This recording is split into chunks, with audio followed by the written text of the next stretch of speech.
Assalamualaikum warahmatullahi wabarakatuh.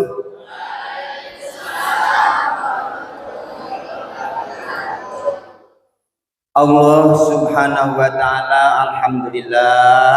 alhamdulillahirabbil alamin, sampun berfirman, Iqra bismi rabbikal ladzi khalaqal insana min 'alaq. Iqra wa rabbukal akram alladzi 'allama bil qalam 'allamal insana ma lam ya'lam. Itu 5 ayat yang oleh Allah diturunkan kepada Nabi Muhammad sallallahu alaihi wasallam saat pertama kali. Nggih. Berapa ayat tadi? 5. Dari surat apa? Al-Alaq. Apa artinya Al-Alaq? Segumpal darah. Nggih. Kita diciptakan oleh Allah dari segumpal darah. Sekarang kelihatan ganteng, kelihatan ayu, alhamdulillah. Ini adalah dari segumpal darah. Bahkan kalau Nabi Adam itu dari apa? Dari tanah. Nggih. Kalau Nabi Isa dari apa? Dari tiupan ruh. Ya, Nabi Isa dari tiupan ruh. Nabi Isa punya bapak napa mboten? Mboten. Nabi Isa enggak punya bapak. Nabi Adam punya bapak napa mboten? Mboten. Nabi Adam punya ibu napa mboten? Mboten. Jadi Allah membuat manusia itu gampang, nggih. Enggak punya ayah, enggak punya ibu, jadi Nabi Adam, nggih. Terus Siti Hawa dari apa? Dari tulang rusuknya Nabi Adam, jadi Siti Hawa. Nabi Isa dia dikandung oleh ibu Maryam, dilahirkan oleh ibu Maryam, tidak melalui proses bapak. Jadi dia nggak punya ayah. Nabi Isa itu punyanya hanya ibu saja. Allah Maha Kuasa menciptakan segalanya. Langit siapa yang menciptakan? Bumi siapa yang menciptakan? Ya. Jadi Nabi Isa, Nabi Adam, Nabi Muhammad adalah manusia, nggih, bukan Tuhan. Sekarang sholawat dan salam kita haturkan kepada Rasulullah sallallahu alaihi wasallam. Mengapa kok kita baca sholawat? Ya diperintah sama Allah. Ya ayyuhalladzina amanu sallu alaihi wasallimu taslima. Wahai orang-orang yang beriman, bacalah sholawat dan salam kepada Nabi Muhammad sallallahu alaihi wasallam. Siapa yang biasanya ikut sholawatan? Alhamdulillah. Biasanya siapa yang sholawatan sendiri di rumah dengan HP? Alhamdulillah. Itu tanda bahwa dia mencintai Rasulullah. Siapa yang dia mencintai Rasulullah? Berarti dia nanti bersama Rasulullah di dalam surga. Alhamdulillah. Anak-anak sekalian, Pak Ahmad ini diberi materi pentingnya literasi Al-Quran di zaman digital. Oke, dilanjut Mbak. Ayo sekarang kita bahas. Nah, inilah mengapa kok kita literasi Al-Quran. Al-Quran kok perlu kita baca, perlu kita pahami. Itu mengapa? Nomor 1, karena Al-Quran itu adalah kitab suci umat Islam. Lah kita sebagai umat Islam ya harus memahami, ya harus menghafal Al-Quran dan juga mengamalkannya. Oke. Siapa yang sudah membaca Al-Quran? Siapa yang sudah menghafal Al-Quran? Siapa yang sudah mengamalkan semua isinya? Nah, monggo diusahakan. Nggih, ngoten nggih. Berikut Al-Quran ini di dalamnya juga banyak sejarah, kisah. Oke, banyak sejarah dari kisah Nabi Adam sampai Nabi Muhammad ada di dalam Al-Quran. Bahkan kisah orang solih, ya, kisah orang solih, Luqman Al-Hakim, Ali Imron, keluarga Imron, ya, ada di dalam Al-Quran. Nah, dengan membaca Al-Quran di dalamnya ada sejarah. Kalau sejarahnya itu baik, kita ikuti, kita laksanakan. Kalau sejarahnya itu tentang perbuatan jelek, perbuatan buruk, ya kita hindari, kita tinggalkan. Nggih, ngoten nggih? Nah, itu tentang sejarah.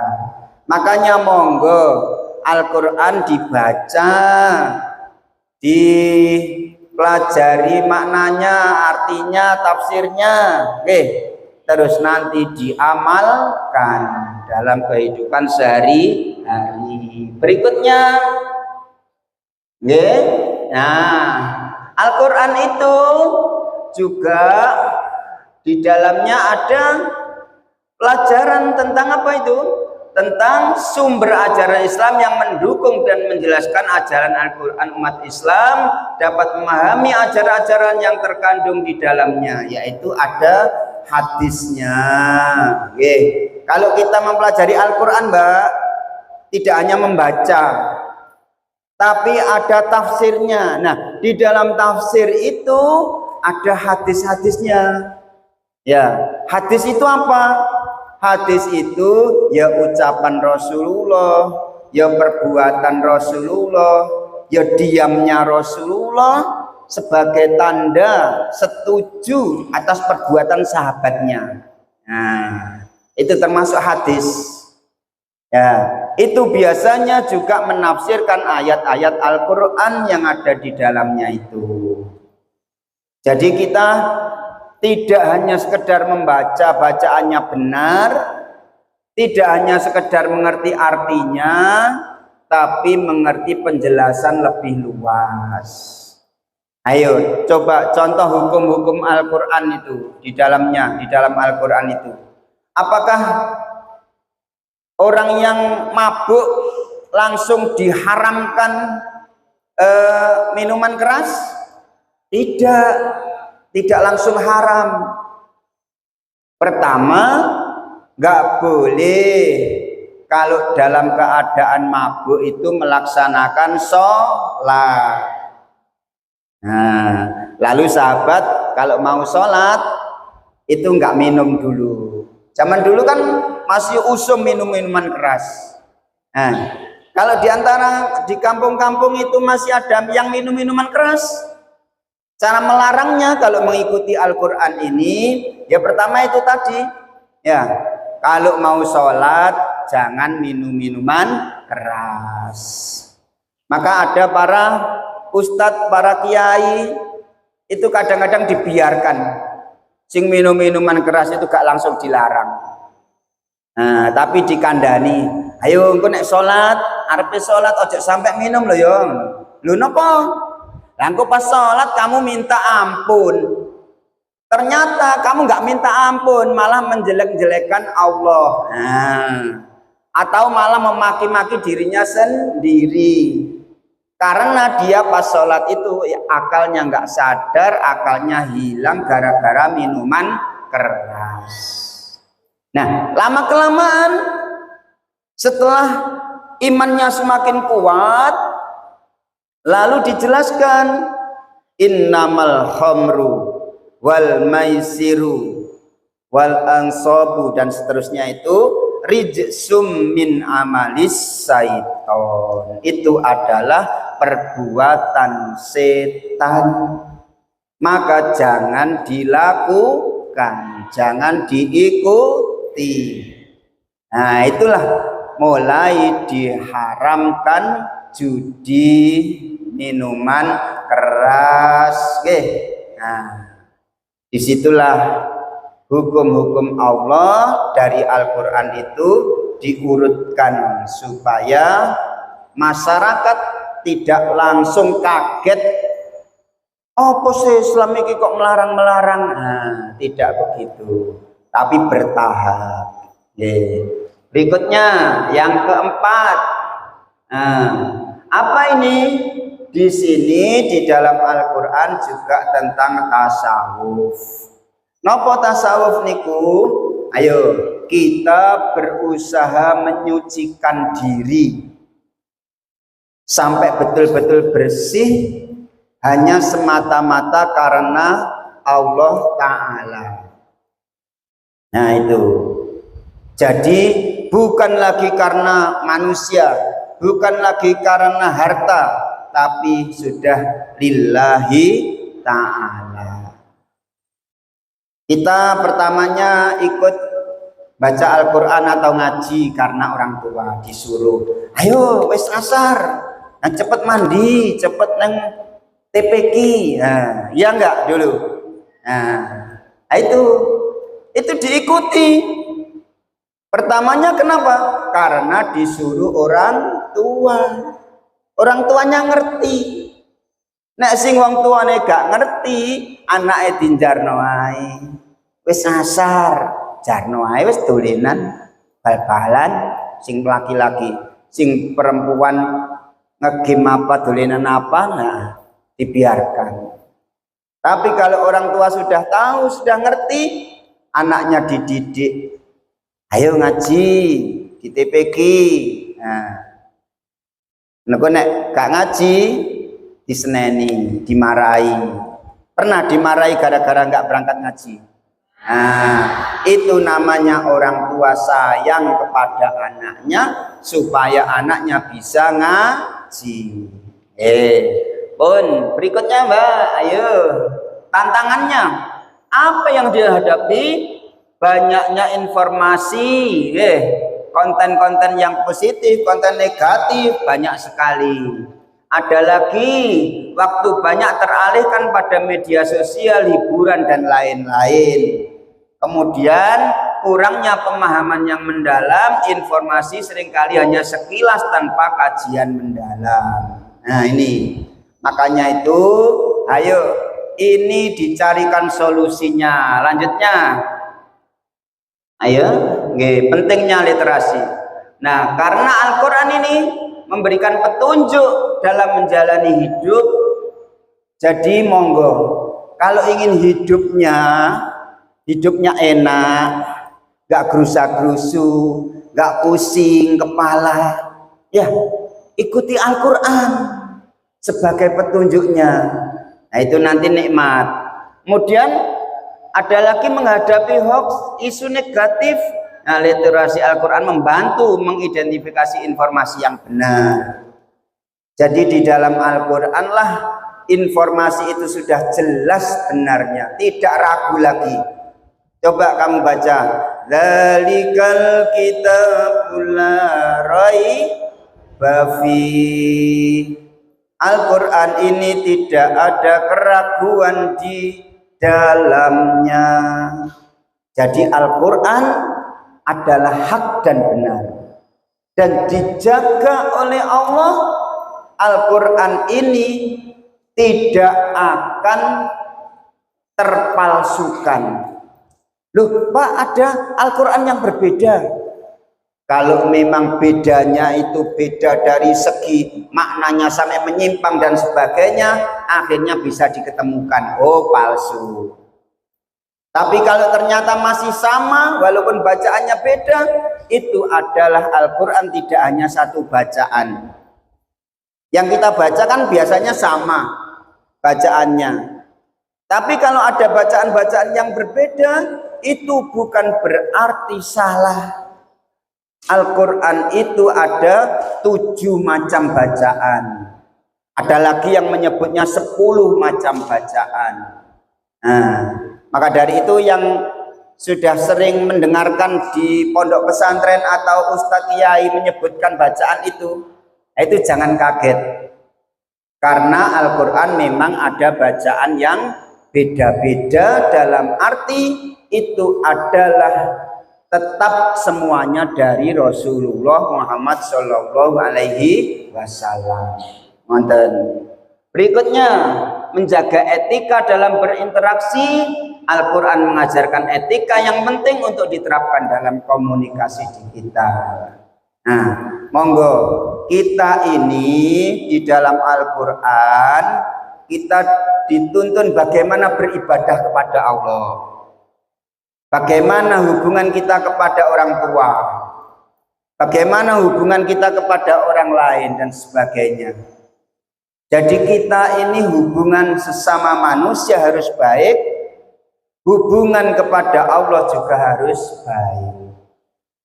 Ada orang itu senang memberi, tetangganya senang diberi, tapi hubungan kepada Allahnya dia nggak pernah. Ya gak sholat. Nah, ini berarti dia masih mementingkan satu sisi saja. Maka dari itu ayo melalui Al-Quran, melalui membaca Al-Quran, memahami Al-Quran, kita nanti ibadahnya lengkap. Hubungan kepada Allah baik, hubungan sesama manusia juga baik. Terus Mbak, ayo. Berikut, memperkuat iman, memperbaiki akhlak dan perilaku, menguatkan komunitas muslim, manfaatnya. Nah, kita sesama muslim, ayo saling berbagi informasi. Kalau ada hal baik disampaikan, terutama kalau sumbernya dari Allah yaitu Al-Quran. Jangan sampai temannya yang menginformasikan tentang Al-Quran lalu dikatakan sok alim dan sebagainya. Bukan. Jangan sampai demikian. Karena kita sesama muslim harus saling mengingatkan. Itu buktinya cinta sejati. Jangan sampai cinta sejati itu hanya semata-mata harta, semata-mata materi, tapi justru keimanan inilah yang harus kita wujudkan terus. Sesama muslim berbagi informasi tentang Al-Quran terutama. Ayo berikutnya biar lebih cepat. Nah, caranya bagaimana? Nah, di dalam era sekarang ini kita sudah memegang HP, ya. Ini hendaklah kalian di dalam HP ini ada Al-Qur'annya. Maka suatu saat kita membaca Al-Qur'an dari HP. Nah, Al-Qur'annya bukan dari Google yang putus-putus. Nah, kita bisa membuka Al-Qur'an. Kalau Pak Ahmad menggunakan ini, nah, yang Al-Quran apa ini? Yang merah inilah Al-Quran, apa namanya? Nah, isinya ini ada 8 macam Al-Quran, ya, yang dipunyai Pak Ahmad ini. Ada Al-Quran, ada artinya di bawahnya, makna di bawahnya perkata itu. Ya, ada yang terjemah bahasa Indonesia, ada yang Al-Quran saja. Nah, itu ada tafsirnya. Nah, jadi kalau install download Al-Quran, hendaklah kalian cari penerbitnya, ya, yang penerbit yang jelas. Nah, Al-Qurannya sehingga jelas kita membacanya, maknanya juga tahu. Nah, itu.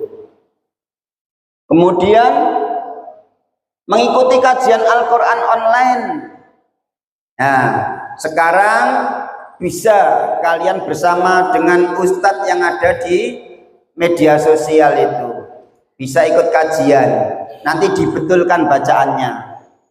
Nah, ada yang dari Bekasi, ya, itu Ustadz Najib, itu juga online ngaji.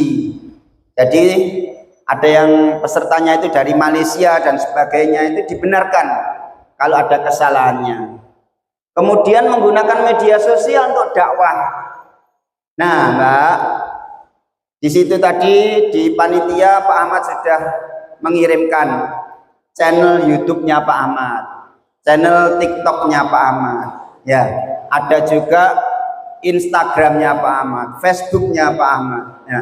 Di situ apa yang Pak Ahmad masukkan di dalamnya? Tentu hal-hal yang bermanfaat, khususnya adalah Al-Quran atau kajian-kajian Islam. Adapun tambahannya seperti upacara dan sebagainya, itu tambahannya, sebagai tambahan agar kita di konten kita itu tidak hanya semata-mata menyebarkan tentang Al-Quran saja, tetapi juga ada kebaikan-kebaikan lain yang diambilkan dari kegiatan yang positif. Ya, kegiatan senam kadang juga Pak Ahmad masukkan di sana di YouTube itu. Jadi senam, ya, malah kalau di dalam agama kita, ya, Rasulullah itu punya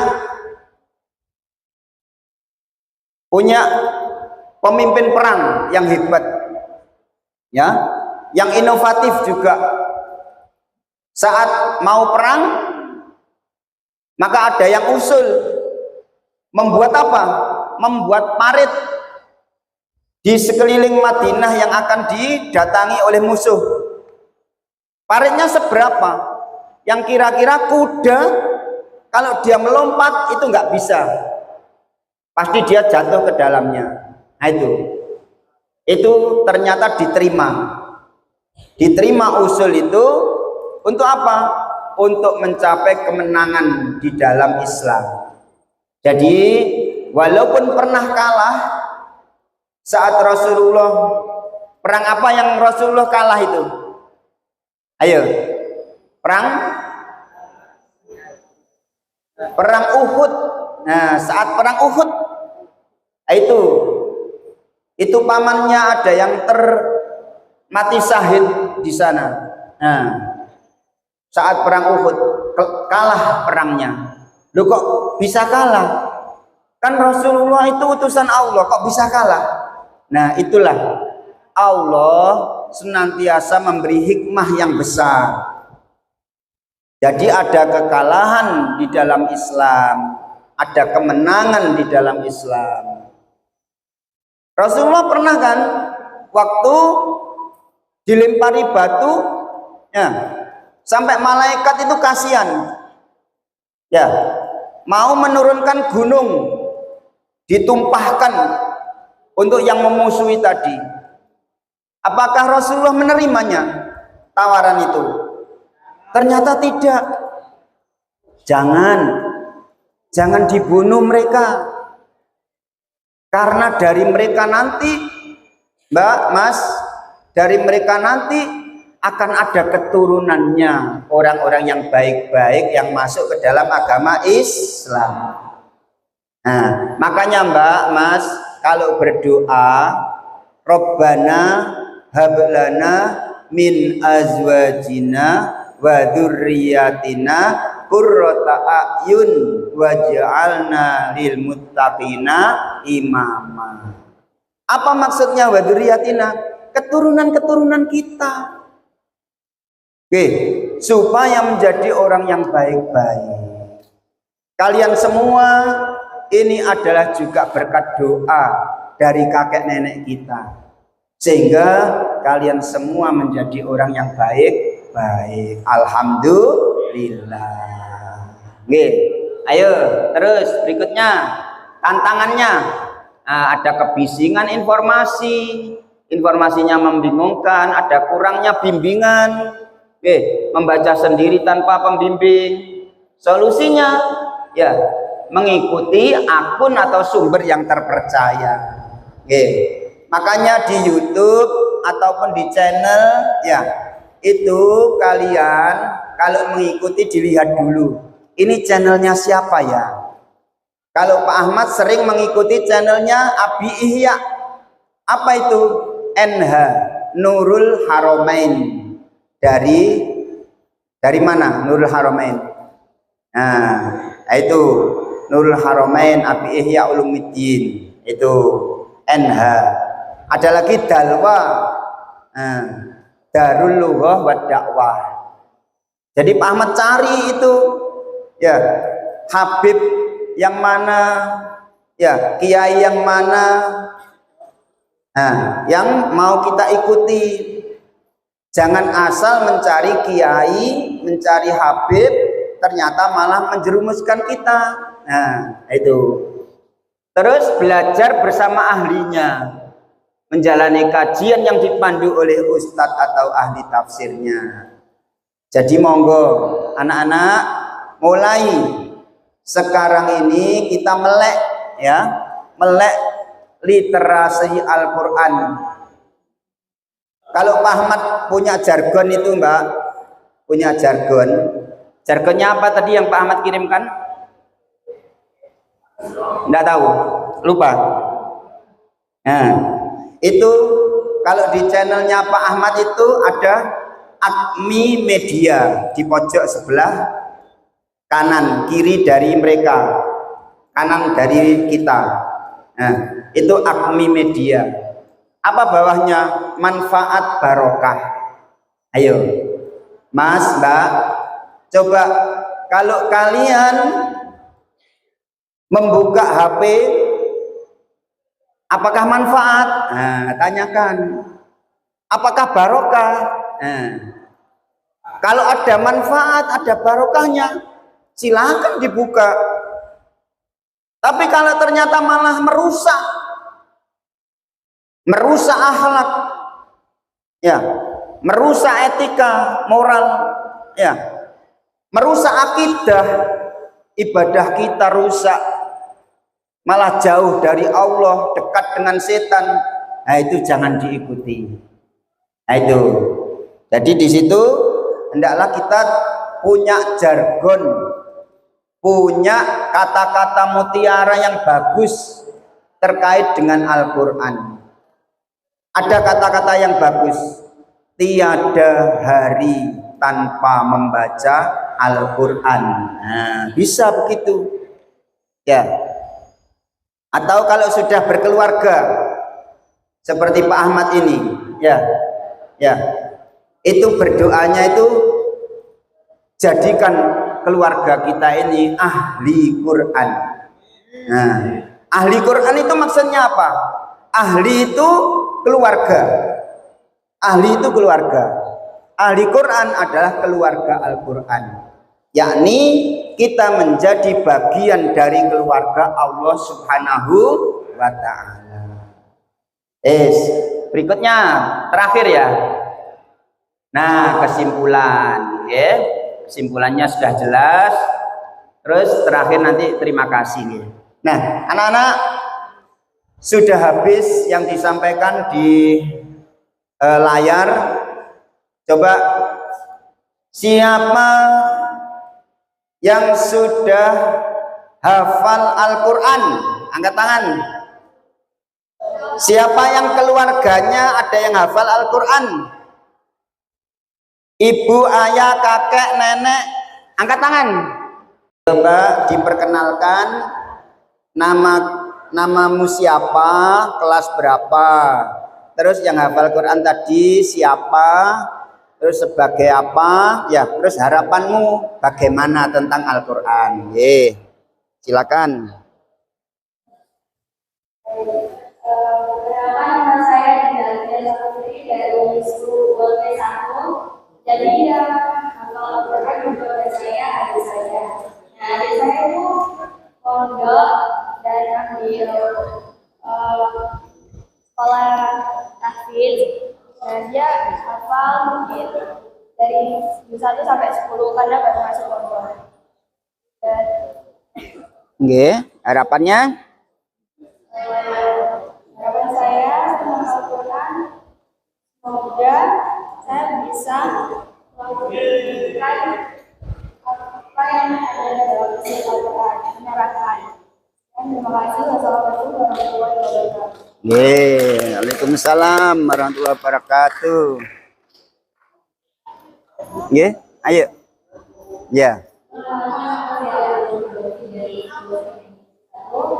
Harapan saya agar saya itu hafal Al-Quran. Agar saya ini diwajibkan untuk menghafal Al-Quran. Dan ketika saya sedang menghafal Al-Quran, terus habis itu saya lupa, dibenerin sama ayah saya. Terus harapannya? Harapan saya semoga saya bisa menghafal Al-Quran. Ya, amin. Amin. Ada lagi? Ayo, siapa yang sudah punya hafalan Al-Quran, yang sudah mancep hafalannya, terutama dari surat yang panjang-panjang? Ayo, sananya mau surat apa? Surat Al-Mulk. Surat Al-Mulk. Dari kelas berapa? 11 akuntansi 1. 11 akuntansi 1 akan membacakan surat Al-Mulk. Diperkenalkan, ya Pak Ahmad mau simak bacaan kalian.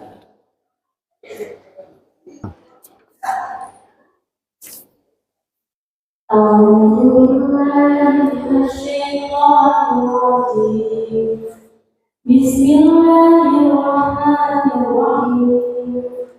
Tabarakalladzi biyadihi al-mulku wa huwa 'ala kulli syai'in qadir. Alladzi khalaqal mauta wal hayata liyabluwakum ayyukum ahsanu 'amala wa huwal 'azizul ghafur. Alladzi khalaqa sab'a samawati tibaqa ma tara fi khalqi ar-rahmani min tafawut. فارجع البصر هل ترى من فطور ثم ارجع البصر كرتين ينقلب إليك البصر خاسئا وهو حسير ولقد زينا السماء الدنيا بمصابيح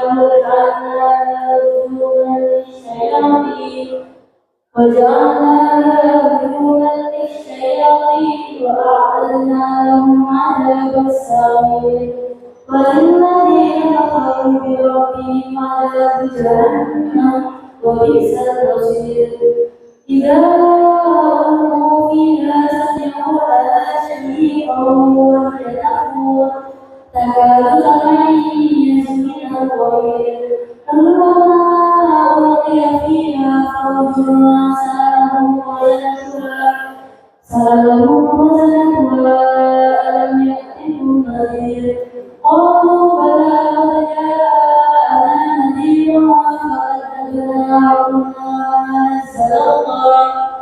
فكذبنا وقلنا ما نزل الله من شيء إن أنتم إلا في ضلال كبير وقالوا لو كنا نسمع أو نعقل ما كنا في أصحاب السعير فاعترفوا بذنبهم فسحقا لأصحاب السعير إن الذين يخشون ربهم بالغيب لهم مغفرة وأجر كبير وأسروا قولكم أو اجهروا به إنه عليم بذات الصدور ألا يعلم من خلق وهو اللطيف الخبير هو الذي جعل لكم الأرض ذنوبا فامشوا في مناكبها وكلوا من رزقه وإليه النشور أأمنتم ما في السماء أن يخسف بكم الأرض فإذا هي تمور أم أمنتم ما في السماء أن يرسل عليكم حاسبا فستعلمون كيف نذير ولقد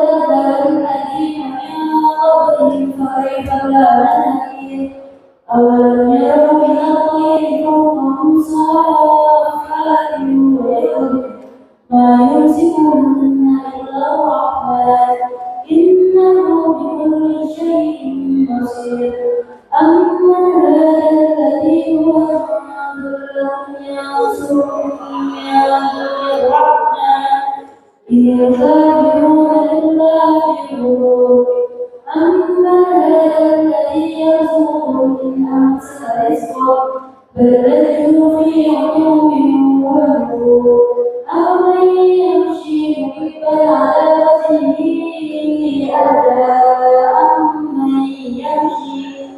أمن يمشي سويا على صراط مستقيم سويا على صراط مستقيم قل هو الذي أنشأكم وجعل لكم السمع والأبصار والأفئدة قليلا ما تشكرون قل هو الذي ذرأكم في الأرض وإليه تحشرون ويقولون متى هذا الوعد إن كنتم صادقين قل إنما العلم عند الله وإنما أنا نذير مبين فلما رأوا زلفة سيئت وجوه الذين كفروا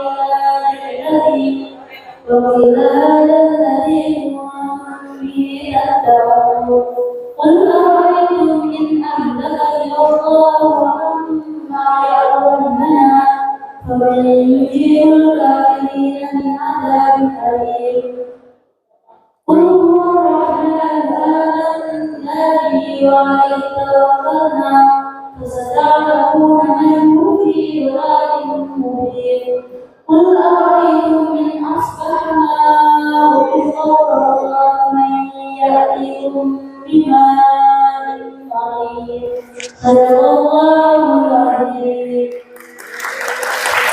Alhamdulillah.